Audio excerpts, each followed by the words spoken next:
Well, it's all over the internet.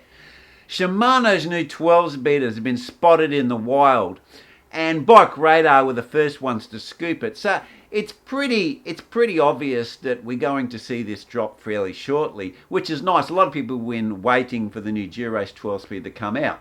So let's just roll that intro and let's just go through a few of the things that we can see from those pictures and what all we would like to expect from this new Dura Ace group set.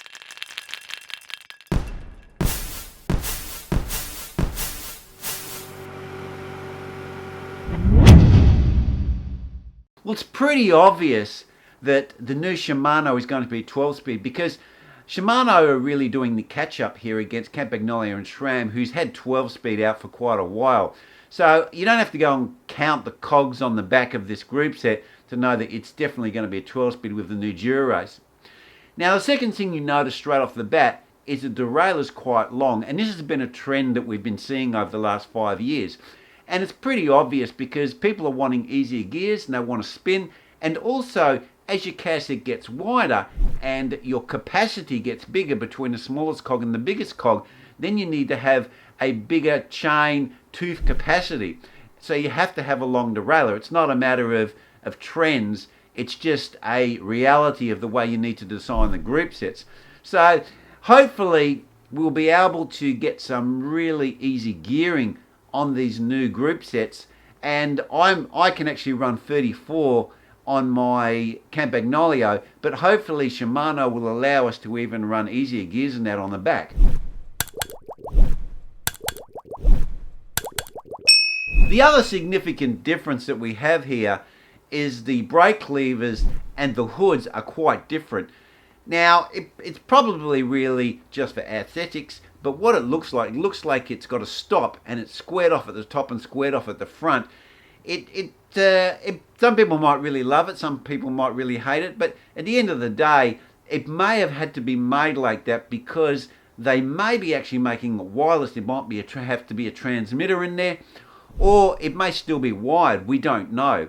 Now, I don't think it makes a lot of difference what technology they use. Most of the new bikes are all designed to take electric systems, and once the bike's built up, I can't really see why you would want a wireless system.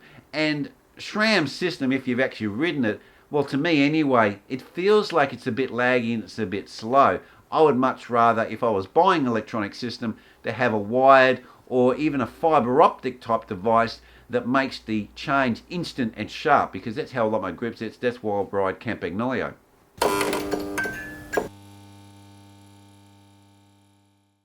They're still making available the two-sided power meter that's built in it, and I do believe that that's a 4i device.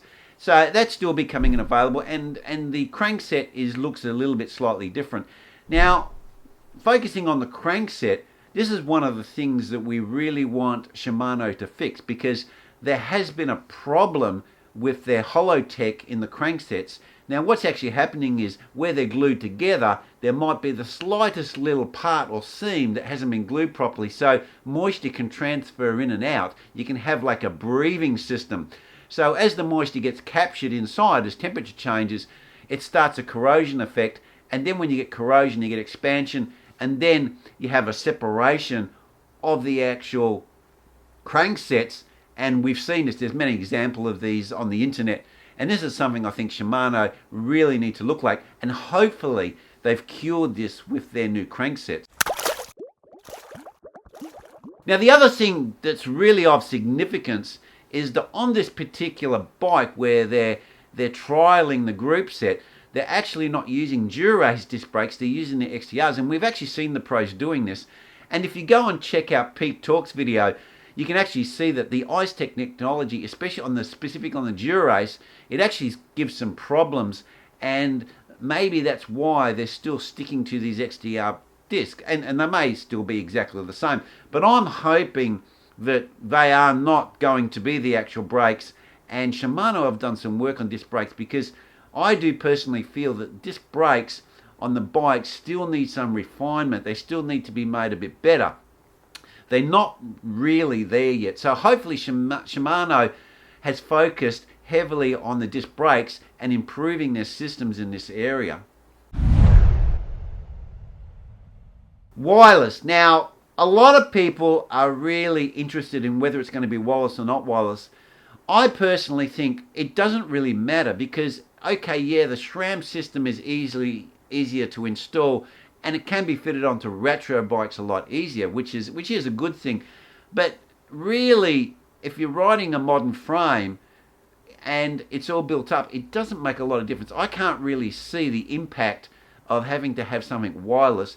And there has been criticism of the SRAM system and how fast it changes, and that might be to do with the protocol. And also, people have had problems with pushing the button and there's a delay and all of a sudden the actual cassette goes.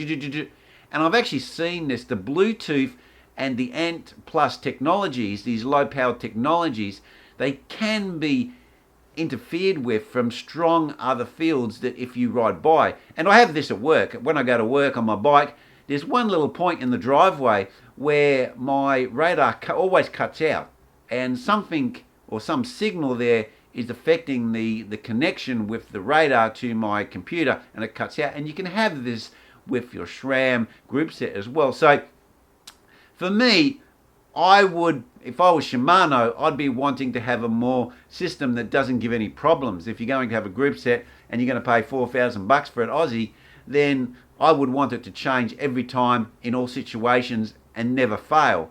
Unless, of course, if your wire's cut or something like that. I mean, we have to deal with those sorts of failures. But apart from it working in its normal operation.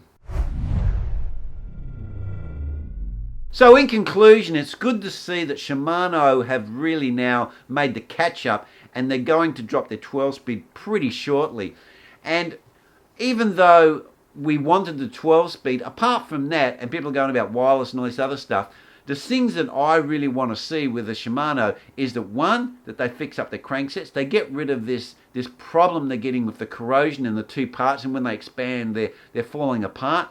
And also the brake technology. I think those areas really need some work. Now, even though this is probably not the most, hyped up parts of the group set, I think it's the more practical side that we need. People, when they spend this sort of money and they're buying a top group set, they don't want to have problems with corrosion and cranksets failing and brakes not working properly and the Ice Tech technology really not giving very good durability because it's a laminated system. So hopefully they've done quite a bit of work on that, and it will be interesting when it drops, and I will go in and give you another video on what that looks like when the actual finished product comes out of the blocks and is put out onto the market. Well, anyway, guys, that's where I'm going to leave it. It's just a quick video to let you know what's happening with the Shimano Dura Ace 12-speed, and I'll catch you next vid. Cheers.